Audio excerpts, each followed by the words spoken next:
Hello friends, இந்த படத்தோட பேரு டீட்டெயில்ஸ் எல்லாம் ஃபஸ்ட்டு கமெண்ட்டில் பின் பண்ணுறேன். நம்ம சேனலை சப்ஸ்கிரைப் பண்ணாமல் பார்த்துட்ருக்க நண்பர்கள் சப்ஸ்கிரைப் பண்ணி எனக்கு சப்போர்ட் பண்ணுங்கள். நம்ம சப்ஸ்கிரைபர் ஒருத்தங்க இந்த படத்தை போட்டே ஆகணும் அப்படின்னு எனக்கு அன்பு கட்டளை இட்டதால் அப்படி என்ன இந்த படத்தில் இருக்குது அப்படின்னு தேடி பிடிச்சி பார்த்தேன். சும்மா சொல்லக்கூடாதுங்க. படத்தில் 4 சம்பவம், 4 தரமான ஒன்றை விட ஒன்று மிஞ்சுற அளவுக்கு சம்பவம் பண்ணியிருப்பாங்க. அந்த மாதிரி விஷயத்துக்காக மட்டும் இல்லை, படத்தோட ஸ்டோரி லைனும் செம்மையாக இருந்துச்சு. இந்த காலத்தில் இந்த மாதிரி சம்பவங்கள் நிறைய வீட்டில் நடக்குது. அதைத்தான் படமாக எடுத்து வச்சுருக்கானுங்க. இந்த படத்தை பார்த்து போட்டு கண்டிப்பாக நீங்கள் கமெண்ட்டில் என்னை பாராட்டுவீங்க. சரி, இப்போ இந்த படத்தை பார்க்க ஆரம்பிச்சிருங்க. படத்தோட ஆரம்பத்தில் ஹீரோ ஹீரோயினை காமிக்கிறாங்க. என்றாது இவ்வளோ வயசானவங்களா ஹீரோ ஹீரோயின், இதுக ரெண்டும் பண்ணுறதேவா பார்க்க போகிறோம் அப்படின்னு நம்ம நினச்சிட்டு இருந்த சமயத்தில் பெல் அடிக்குது. போய் அந்த அம்மா கதவை திறந்தா வெளியே வெண்ணக்கட்டி மாதிரி ஒரு பொண்ணு நின்றுட்டு இருக்க. பொண்ணை பார்த்ததும் அந்த அம்மா அதிர்ச்சி அடையுது. யுக்கா நீயா அப்படிங்குது. யுக்கா தான் இந்த வெண்ணக்கட்டியோட பேரு. இந்த வெண்ணக்கட்டி தான் நம்ம படத்தோட ஹீரோயின். ஆமா அப்படின்னு தலையாட்டுறா. மறுபேச்சு எதுவும் பேசாம அவங்க அம்மாவை உள்ள கூட்டிட்டு வந்து இப்ப 3 பேரும் டைனிங் டேபிள்ல உட்காந்து ஏதோ கஞ்சியோ சூப்போ குடிச்சிட்டு இருக்காங்க. வேற ஒரு சிட்டியில தங்கி இருந்து வேலைக்கு போயிட்டு இருந்த யுக்கா அந்த கம்பெனியோட கல்ச்சர்லாம் பிடிக்காததால வேலையை விட்டுட்டு திரும்ப வீட்டுக்கே வந்துட்டா. எனக்கு அவங்க கல்ச்சரே பிடிக்கலம்மா, வயசு வித்தியாசமே இல்லாம கிழவனுங்கெல்லாம் அவன் பொண்ணுகளை விட சின்ன வயசு பொண்ணு கூட டேட்டிங் போறானுங்க.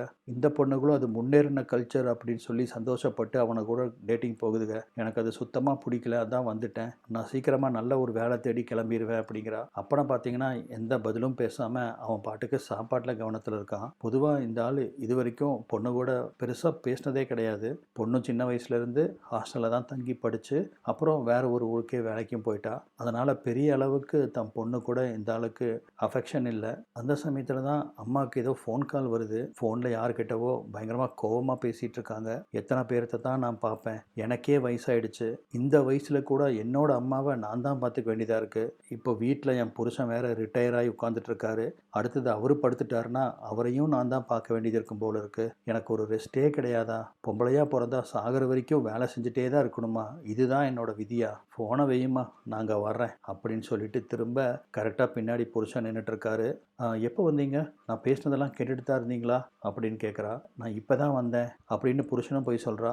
ஆனால் ஆக்சுவலாக இவங்க பேசினது எல்லாத்தையும் இருந்தாலும் கேட்டுட்டான். ஸோ எங்கள் அம்மாவுக்கு திரும்பவும் உடம்பு சரியில்லையாம்மா, நான் உடனடியாக டவுனுக்கு போகணும், இப்போவே கிளம்புறேன். அநேகமாக நைட்டு அம்மா கூட நான் தான் ஸ்டே பண்ண வேண்டியது வரும், முடிஞ்சாதான் வருவேன் அப்படின்னு சொல்லிட்டு அம்மா நடைய கட்ட தன்னை கவனிப்பார் யாரும் இல்லையே அப்படிங்கிற சோகத்தில் அப்பாவும் அங்கே உட்காந்துட்டு இருக்காரு. சம்பாதிக்கும் போது இந்த வீட்டில் எத்தனை சொந்தம் என்னை சுற்றி இருந்துச்சு, கேட்ட போதெல்லாம் காசு கொடுத்தேன். இன்னைக்கு ரிட்டையர் ஆனதுக்கப்புறம் இந்த வீட்டை ஒரு ஈக்காக்காங்கூட எட்டி பார்க்கறது இல்லை. காசு இல்லாதவனுக்கு அண்ணனும் இல்லை, தம்பியும் இல்லை, சொந்தமும் இல்லை. இப்படி தனியாக தான் மிச்சம் இருக்கிற வாழ்க்கையை வாழணும் போல இருக்கு அப்படின்னு தன்னோட சூழ்நிலையை நினச்சி நொந்துட்டு இருக்காரு. அந்த சமயத்தில் தான் பொண்ணோட ரூமை கிராஸ் பண்ணி போனவர் அந்த ரூம் கதவு லேசாக ஓப்பனாக இருக்கிறத பார்க்குறாரு.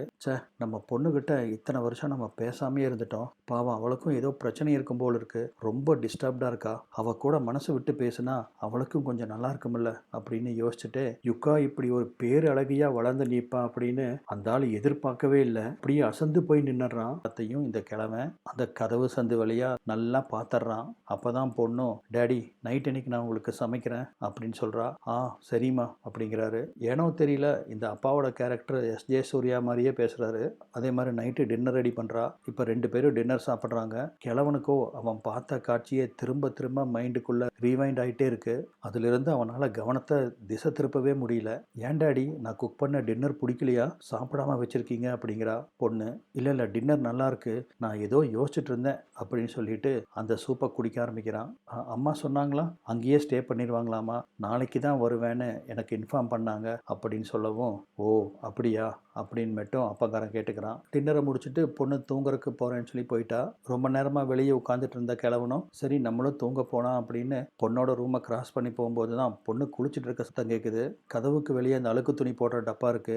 அதில் பார்த்தா பொண்ணோட உள்ளாட அதாவது மார்பு கச்சை இருக்கா, அதை பார்க்குறான். அதை பார்த்த உடனே கிழவனோட உடம்பு முறுக்கேற ஆரம்பிக்குது. அந்த மார்பு கச்சை எடுத்து தன்னோட முகத்தில் அப்படியே தேய்ன்னு தேய்ச்சிக்கிறான். டேய் அப்பா சாமி, இந்த கச்சையவே மூஞ்சில் இந்த தேய்ச்சின்னா இது போடுற இடம் கிடைச்சதுன்னா சும்மாவா விடுவ, அப்படியே மூஞ்சிய உள்ளேயே புதைச்சிருவ. சரியான வெறியனா இருப்பான் போல் இருக்கு. அதை ரசிச்சு கொஞ்ச நேரம் தேய்ச்சதுக்கு அப்புறம் பொண்ணு குளிச்சுட்டு வரட்டும், அவ கூட மனசை விட்டு பேசலாம். ஏனோ தெரியல, ரொம்ப கவலையாவே இருக்கா. நம்ம தானே நம்ம பொண்ணை தேத்தணும் அப்படின்னு நினைச்சிட்டு ரூமை ஓப்பன் பண்ணலான்ட்டு போறான். அப்புறமும் என்ன நினைச்சான்னு தெரியல, ரூமை ஓப்பன் பண்ணாமையே திரும்பி போயிடுறான். இப்படியே சில நாட்கள் போகுது. கிழவனுக்கு அன்னைக்கு பார்த்த அந்த காட்சியே மனசுக்குள்ள திரும்ப திரும்ப வந்து போயிட்டு இருக்க. அவனால சரியா சாப்பிட முடியல, தூங்க முடியல, ரொம்ப டிஸ்டர்ப் ஆகுது. ஊருக்கு போன பொண்டாட்டி மறுநாள் திரும்பி வந்தாளா, திரும்பவும் இப்போ அவன் அம்மாவுக்கு உடம்பு சரியில்லைன்னு தகவல் வர, எனக்கு பஸ் வந்துருச்சு, நான் கிளம்புறேன் அப்படிங்கிறா.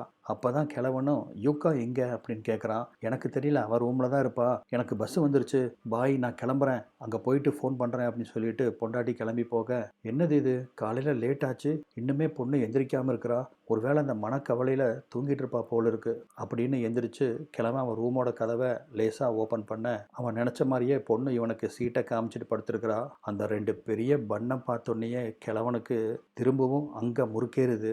என்ன இவன், சரி இன்னைக்கு எப்படியாவது பொண்ணு கூட ஆறுதலாக 4 வார்த்தை பேசணும் அப்படின்னு நினச்சிட்டு உள்ளே வர்றான். சும்மா சொல்லக்கூடாதுங்க, அந்த பொண்ணு வெண்ணக்கட்டினா வெண்ணக்கட்டியே தான். இந்த சீன்லாம் பார்த்தீங்கன்னா கிழவனோட நாக்கு சும்மா சுழண்டு சுழண்டு அந்த மாங்கனிகளை ருசிக்க ஆரம்பிக்கும். மாங்கனினா இப்படி தாண்டா சாப்பிடணும், ஏகப்பட்ட தடவை சாப்பிட்ட அனுபவம் போல இருக்கு. ஏன்னா செம தரமாக இருக்கும். சீனை பார்த்தீங்கன்னா கஞ்சி செதற விட்டுருவீங்க, அந்த அளவுக்கு எடுத்து வச்சிருப்பானுங்க. இப்படி இந்த ஃபர்ஸ்ட் சீன் முடியுதா, அடுத்தது ஊருக்கு போயிருந்த அம்மா காரி திரும்பி வர்றா. புருஷனை நம்பி பொண்ணை விட்டுட்டு போக அந்த புருஷனால பொண்ணு அலங்கோலப்பட்டு நிற்கிது.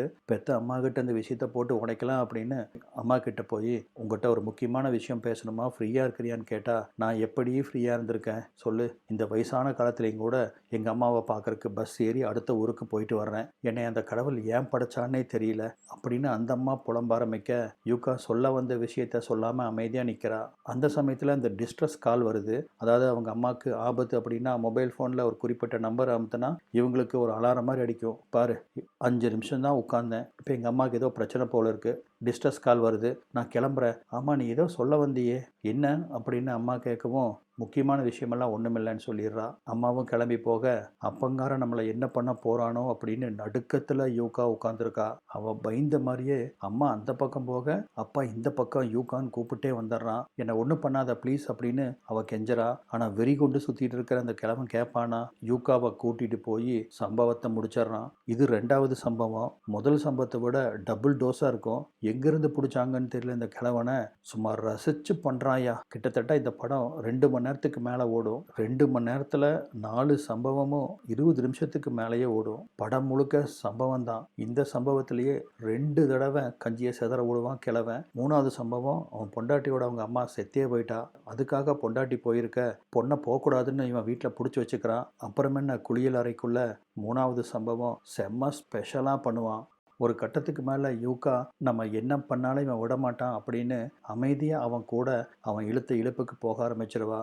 இப்படி சம்பவத்துக்கு மேலே சம்பவம் நடந்துட்டுருக்க, ஊருக்கு போன அம்மா வர்றதுக்கு இன்னும் 2 நாள் ஆகும் அப்படின்னு தகவல் சொன்னதுக்கு அப்புறம் இந்த 4வது சம்பவம் ஆரம்பிக்குது. இதுதாங்க செம அல்டிமேட்டு. இப்படி 4வது சம்பவம் முடிகிற சமயத்தில் அவள் வச்சிருந்த தேனை குடிச்சு முடிச்சுட்டு இவனோட கஞ்சி அவளுக்கு கொடுக்கும்போது கரெக்டாக அந்த சமயத்தில் பொண்டாட்டி வந்து கையும் களவுமா 2 பேர்த்தையும் பிடிச்சிருவா. அம்மா நான் சொல்கிறத கேளு அப்படின்னு யூகா எந்திரிச்சு ஓட ட்ரை பண்ண, சி என் முகத்திலே முழிச்சிடாத, இதுக்குத்தான் வரமாட்டேன் நீ வீட்டிலேயே இருந்தியா அப்படின்னு சொல்லிட்டு அம்மா கோச்சிட்டு போக, கிழவனோ அவ போன கிடக்கிறா கிளவி, இனிமேல் நீ தான் எனக்கு எல்லாமே, வா அடுத்த ரவுண்டு போகலாம் அப்படின்னு யூகாவை பலவந்தமாக இழுத்துட்டு போயிடுறான். இதோட இந்த படமும் முடியுது, சம்பவமும் முடியுது. இந்த படம் பிடிச்சிருந்தா வீடியோக்கு ஒரு லைக் போட மறக்காதீங்க.